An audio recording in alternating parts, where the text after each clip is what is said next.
तो हेलो बच्चों, वीडियो में आपका स्वागत है। आज मैं आप लोग के क्लास 9 के जो निर्देशांक ज्यामिति है उसका एमसीक्यू क्वेश्चन लेके आया हूँ। ठीक है, 20 से ज़्यादा एमसीक्यू क्वेश्चन है, लगभग 30 के अराउंड में है। तो हम लोग देखते हैं कि ये क्वेश्चन कैसे बनते हैं और निर्देशांक ज्यामिति में बहुत ज़्यादा बच्चों का दिक्कत होता है, तो उसका डील करेंगे हम लोग कि कैसे दिक्कत से निकलना है। तो सबसे पहला क्वेश्चन क्या, एक्स अक्ष और वाई अक्ष के कटान बिंदु को क्या कहा जाता है। ठीक है, जैसे मान लेते हैं यहाँ पर एक्स अक्ष हो गया, देखिए ये एक्स अक्ष हो गया, वाई अक्ष हो गया, तो इसके कटान बिंदु को क्या कहा जाता है, तो उसे कहा जाता है फ्रेंड मूल बिंदु। याद रखिए क्या कहा जाता है उसे, मूल बिंदु। चलिए देखते हैं नेक्स्ट क्वेश्चन की ओर। एक्स अक्ष पर एक बिंदु के निर्देशांक के रूप में क्या होते हैं, तो देखिए एक्स अक्ष के बिंदु के रूप में जब भी बोला जाएगा तो वाई इसमें जीरो होगा। वाई क्या होगा इसमें, जीरो। तो देखिए एक्स अक्ष पे एक बिंदु के निर्देशांक के रूप में बोला जाएगा, तो याद रखिए एक्स अक्ष पर अगर कोई बिंदु यहाँ निर्देशांक होगा तो वाई देखिए जीरो होगा। जैसे यहाँ पर एक्स कोई बिंदु ले लेते हैं, जैसे मान लीजिए 4,0 ले लिए, तो ये बिंदु कहाँ पर एक्स अक्ष पर हो रहा है, तो ये क्या हो जाएगा, वाई इसमें जीरो हो जाएगा। ठीक है, चलिए देखते हैं क्वेश्चन नंबर नेक्स्ट। तो वाई अक्ष पर एक बिंदु के निर्देशांक, तो वाई अक्ष जब बोला जा रहा है तो उसमें क्या हो जाएगा, उसमें हो जाएगा फ्रेंड आप लोग का एक्स जीरो हो जाएगा। ठीक है, चलिए इसको भी देखते हैं, समझ लेते हैं अच्छा से। देखिए ये एक्स हो गया, वाई। तो अगर वाई एक्स पर बोला जा रहा है, वाई एक्स मतलब यहाँ पे, तो यहाँ पे अगर हम कोई बिंदु ले लेते हैं तो इसमें एक्स कितना होगा, एक्स जीरो, क्योंकि जीरो के साइड में ये जीरो के ऊपर सीधा उठ रहा है, तो ये क्या हो जाएगा इसमें, तो इसमें आप लोग का हो जाएगा friend Y, sorry X zero और वाई, यानी इसका 2 नंबर होगा। ठीक है, ये वाला।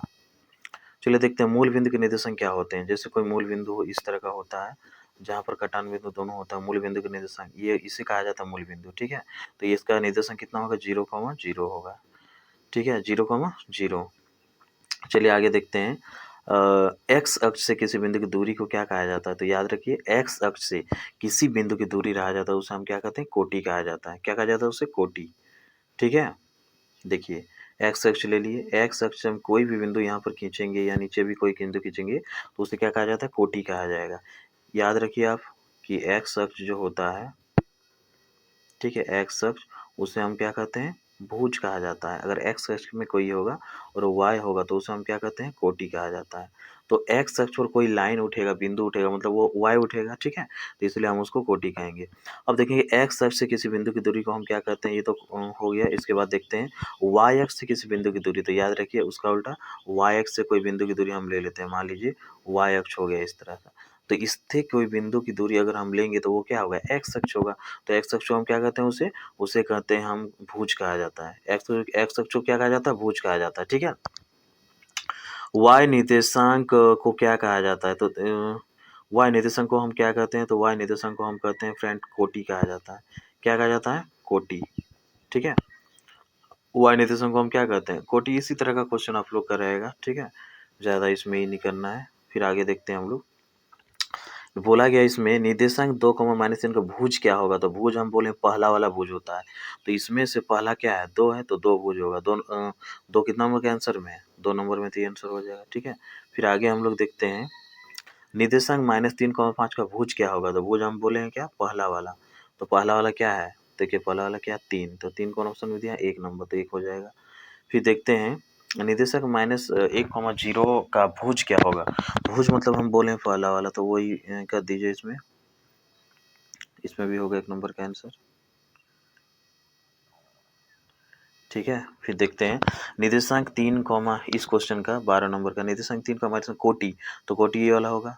तो कोटि किस में है, इसमें सेकंड में है। ठीक है, चलिए फिर देखेंगे 13 नंबर का क्वेश्चन है, निर्देशांक -3, 4 का कोटि क्या है। कोटि मतलब अभी जस्ट हम बोले आप लोग का, कोटि मतलब क्या होता है, सेकंड वाला। ठीक है, वाई वाला, तो वाई वाला कोटि होगा, मतलब क्या होगा इधर, देखिए 2 नंबर होगा इसमें। ठीक है, तो ये होगा निर्देशांक 2, -4 का कोटि क्या है, तो वो वाला सेकंड, इसमें भी वो वाला होगा। ठीक है, 2 नंबर। फिर आगे देखते हैं निर्देशांक 5, -4 का कोटि क्या है, तो कोटि में सेकंड वाला बोले तो क्या हो जाएगा, कोटि अब लोग का -4 हो जाएगा। कोटि कितना होगा, -4। ठीक है, फिर आगे देखते हैं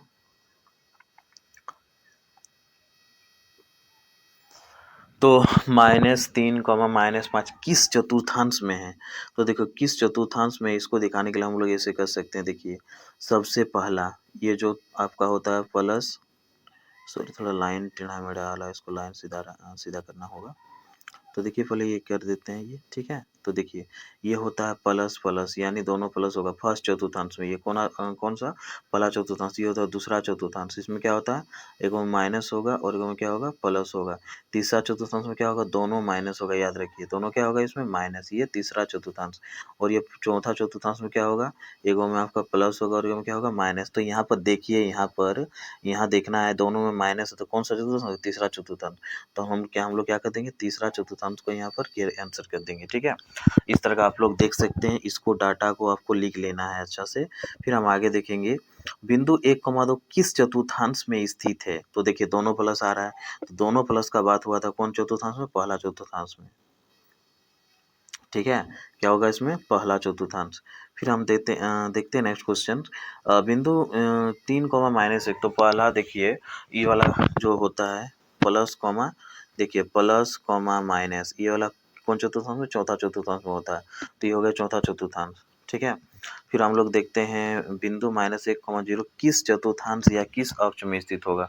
तो देखिए -x,0 जो होता है, तो देखिए हम लोग सबसे पहले इसको देख लेते हैं। -x,0 किस चतुर्थांश में होगा, देखिए y0 कहाँ पर होगा, x अक्ष में ही होगा। ठीक है, y0 कहाँ पर होगा, x अक्ष कोई भी यहाँ पर लेंगे, जैसे 4,0 लेते हैं, -6,0 लेते हैं, तो y0 होगा यहाँ पर। ठीक है, तो कहाँ पर होगा, वो आपका होगा x अक्ष में। ठीक है, कौन से अक्ष में, x अक्ष।